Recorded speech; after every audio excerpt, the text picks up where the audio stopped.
and safe at your home. Today we will study the third chapter of the book Flamingo, that is Deep Water by William Douglas.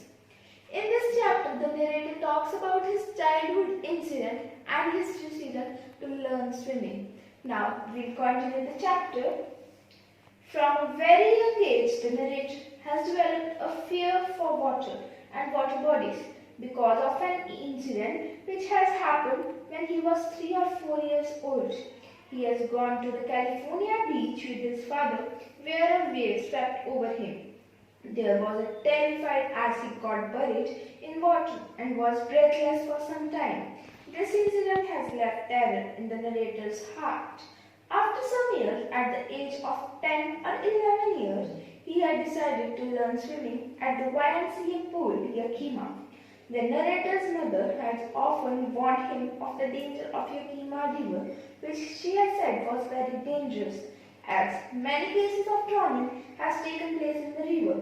The narrator considered the pool safe, as it was only 9 feet deep, being 2 or 3 feet deep at the shallow end.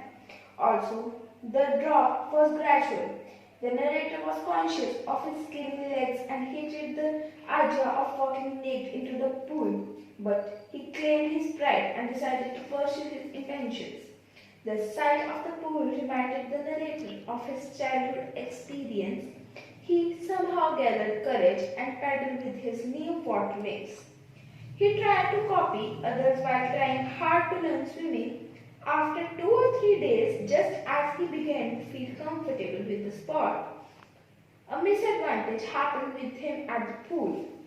The narrator went to the pool when no one was there. The water in the pool was clear. He felt timid about going alone in the pool, so he waited for another to come. Just then a boy of good physique, who must be about 18, walked in.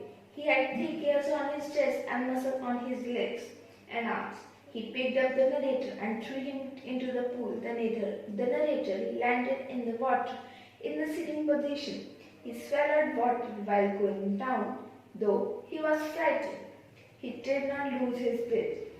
On his way, he planned to make a big jump when his feet touched the bottom. The way down took longer than he had imagined. His lungs were about to burst, but he gathered all his strength and made a great jump upward. He came up slowly as he expected. He tried to clutch at the rope at the side of the pool, but only water came in his hand. He tried to shout, but no sound came out. Only his eyes and nose came out of the water. The narrator swallowed more water and almost choked. His lung hung dead, almost paralyzed. He felt a great force pulling him down. He again started on his long journey down. He tried putting in all his strength, but he felt as he was in a nightmare. His lungs ached and he felt dizzy. Yet he reminded his strength of jumping back to the surface once he hit the ground and moving to the edge of the pool to safety. The narrator felt himself going down endlessly. When he opened his eyes, he saw only darkness, through which nothing could be seen. He was struck with terror on which he had no control. Only a person who himself has experienced it could understand this. He was shouting underwater, but he was only felt stiff and rigid. Only his heart made him aware of being alive. Suddenly, he touched the bottom.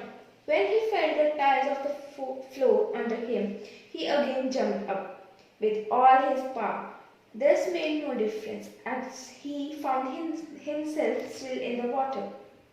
Terror started gripping him more and more. This trembled his arms and legs wouldn't move. He tried calling out his mother, but nothing happened. The narrator tried his best to overcome his fear. Finally, one October, he decided to go an instructor to learn the swimming. He went to the pool and practiced 5 days a week, 1 hour each day. The instructor put a belt around the narrator. A rope was attached to the belt and he practiced swimming forward and backward. It took him 3 months to get over his fear. After 3 weeks, the instructor taught him to put the face under the water and exhale, to raise his nose and inhale. He was made to repeat this exercise hundreds of times. Slowly and steadily, the narrator was able to shed his fear of water. For a week, he was made to kick his leg. Initially, his legs were stiff and gradually they relaxed and they could command them. Next, the instructor, piece by piece, perfected each part of the routine and then put it together. In April, he was able to swim. Then the instructor was relieved. After the training was finished, the narrator wanted to confirm whether he would be terror-stricken if he was alone in the water. So he decided to go to the lake in the New Hampshire. Then when he was swimming in the middle of the lake, only once did the terror return, and he was able to overcome his terror. Still, the narrator had some doubt. At the first opportunity, he hurried west and went up to the river to Conrad Meadow up to the. Then he camped in the high meadow. Next morning, he swam across the river, across the lake and back. He was thrilled and shouting with joy. He had overcome his fear of water. The narrator felt like winner that he has finally conquered his paralyzing fear. He says that death is full of peace, but the fear of death terrorizes and make one lose one peace of mind. He vividly make one lose. After some time, he felt that he was coming out of the water. His nose was almost out of the water, but unfortunately, he was going down. The third time, he tried sucking air, but only swallowed more water. All his effort ceased, and he felt a blackness sweeping over his brain, which swept away his fear and terror. Everything was quiet and peaceful. He felt as if he was wrapping in his mother's arm. Then he fell into unconsciousness. Next to the narrator found that he was lying on his stomach and vomiting. Several hours later, he walked back home. He couldn't eat that night.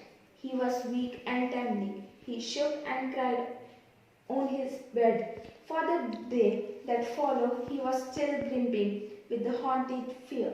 He never went to the pool after that. A few years later, when he heard of the water, he felt like getting into it. Whenever he was in water, whether bathing or wading, he was seized with terror. This water phobia stayed with him as years rolled by. It destroyed all his fishing trips and deprived him of the joy of boating swimming. The narrator vividly recalls Roosevelt's words to justify his condition. He says, "All we have to fear is fear itself." His brush with death and the haunting fear of death intensified to his will to live. So guys, with this, our third chapter of the book Flamingo, Deep Water, is finished. And please like, subscribe and share the channel. Thank you.